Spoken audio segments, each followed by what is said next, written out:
Isang pinagpalang araw sa inyo pong lahat. Ako po ang inyong kotsero. Tara, samahan niyo ako at igagala ko kayo. At sa episode na to, pinasyalan po natin dito sa Legazpi Albay ang Highlands Park Luge Adventure. At pwede rin po dito ang bata basta siguradong meron po siyang kasamang magulang. At bago po tayo mag-umpisa, makinig muna tayo kay Kuya para siguradong safe tayo. Okay? Pag sinabi po natin powered by gravity, doro-diretso na po yan pababa. Okay? Ang gagawin lang po natin, hawakan yung handlebar, both hands po until finish line. Bawal po isang kamay, and then bawal po magamit ang cellphone. Magalaw po kasi yung handlebar natin, medyo shaky. Okay? Para simple tayo pababa. So ano po yung mga bawal natin gawin?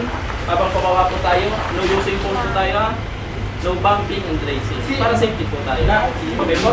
Sa gitna po, medyo pantay po yan. Possibility mag-stack up tayo. Huwag na po tayong bababa. May staff po dyan na mag-assist.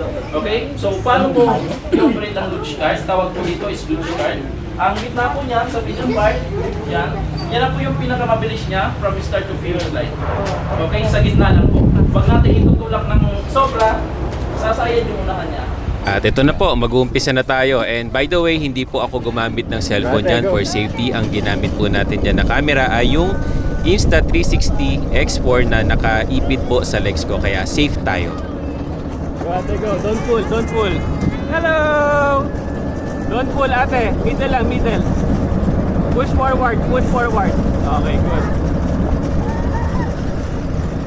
Hinintay ko muna para makuha ko ng video yung aking mga pamangkin para kahit mga 10 years from now, mapapanood pa rin nila to. Siya po si Nana, ang aking 5 years old na pamangkin at kasama niya po ang kanyang mami. Say hi! Say hi!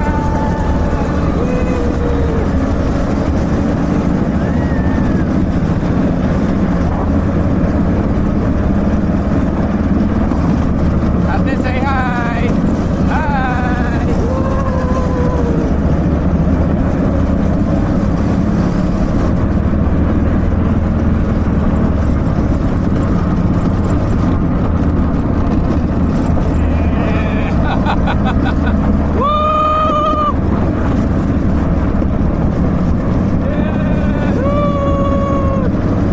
Yan ako, sweetheart!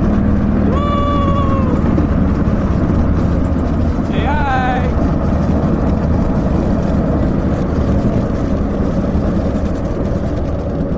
At sa part na to, medyo binagalan ko para makuhanan pa rin sila ng video.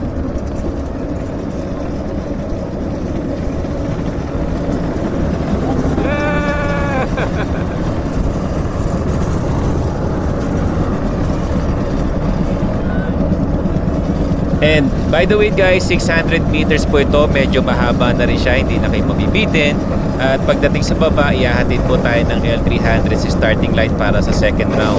2 rounds po ito guys, pero bitin na bitin ng bata dahil sobrang na-enjoy nila. Kaya humihirit pa sila ng third round. Kahit yung mga adults talaga na-enjoy namin ito, no? Ang sarap pa rin talaga maging bata. Dapat ito yung hindi nawawala sa atin kahit matatanda na tayo. Yung may excitement pa rin at na-enjoy pa rin natin talaga yung buhay.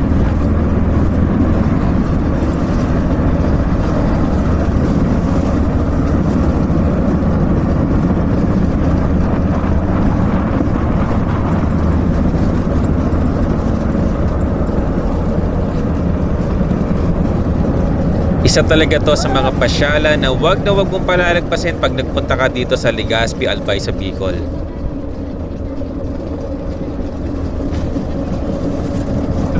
At nandito na nga po tayo sa finish line at hanggang sa susunod po nating adventure. Maraming salamat po sa pagsama. Please follow, like, and share para sa mga susunod nating gala. At samahan niyo po ulit ako sa ating mga susunod na gala. Ingat po tayong lahat. Maraming salamat po and God bless everyone.